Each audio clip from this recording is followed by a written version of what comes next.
あなたが作ったウェブサイトを5分でインターネット上に公開できます。皆さん、こんにちは。寺島です。今回の動画では GitHub Pages を使ってウェブサイトをインターネット上に公開する方法を解説していきます。生成 AI の進歩により簡単にウェブサイトを作れるようになりましたが、それを公開するにはまだ高いハードルがあると思います。今回の動画では GitHub Pages を使う方法を解説します。GitHub というと Git の知識が求められると思いがちですが、実は Git の知識がなくてもウェブサイトが公開できますので、誰でも簡単に使えます。本動画を見ることによって自分が作ったウェブサイトを簡単にインターネット上に公開する方法が学べますので、ぜひ最後までご視聴ください。それでは GitHub Pages を使ってウェブサイトをインターネット上に公開する方法を解説していきます。ただし前提として GitHub のアカウントを作成しておいてください。次に公開するウェブサイトを用意しておいてください。今回は前回の動画で作成したカウンターアプリをデプロイしてみます。それでは GitHub にアクセスします。GitHub のアカウントを持っていない方はこのタイミングでアカウントを作成しておいてください。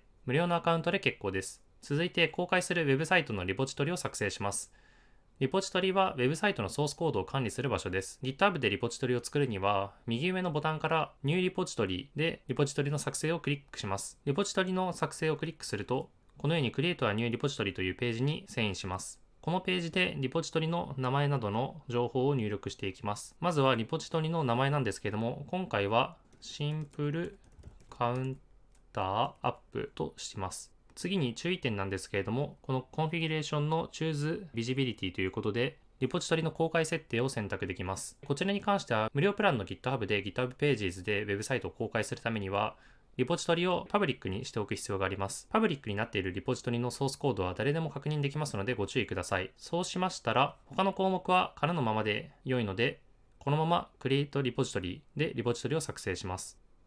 リポジトリの作成が完了しました。続いて公開するウェブサイトのソースコードをアップロードしていきます。GitHub では一般的に Git を使ってソースコードを管理しますが、Git を使わずにソースコードを管理することも可能です。この Uploading a Existing File を選択して、公開予定のウェブサイトのソースコードをアップロードしましょう。そうしましたら、Drag Files here to add them to your repository ということで、アップロードするファイルを選択していきます。そうしましたら、前回作成した index.html と script.js と style.css をドラッグ&ドロップで追加します。このように3つのファイルが追加されたことが確認できるかなと思います。続いてファイルのアップロードが完了したらこれらの作業をコミットします。コミットとは一旦ファイルを保存する作業と考えていただければ大丈夫です。ファイルのコミットにはメッセージも追加することができるんですけれども、今回は何も追加せずにそのままコミットチェンジーズをクリックしてコミットしていきます。そうするとファイルのコミットが完了しましたので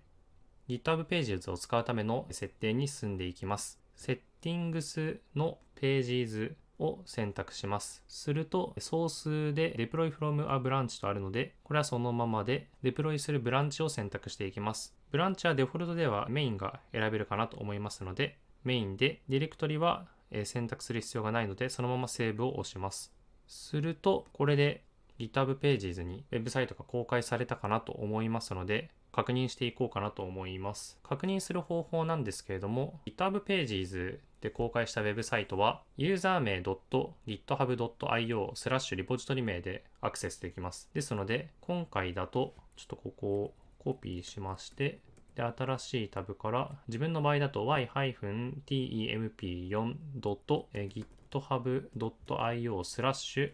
シンプルカウンターアップでアクセスできるかなと思います。はい。そしたら、このようにウェブサイトが公開できることが確認できたかなと思います。はい。このようにカウンターも動作しますね。これでインターネット上にカウンターアプリが公開されました。それでは今回の動画は以上となります。今回は Git を使わずに GitHub Pages でウェブサイトを公開する方法について解説しました。慣れてきたら今後はぜひ Git を使ってソースコードを管理する方法にも挑戦してみてください。最後まで動画をご視聴いただきありがとうございました。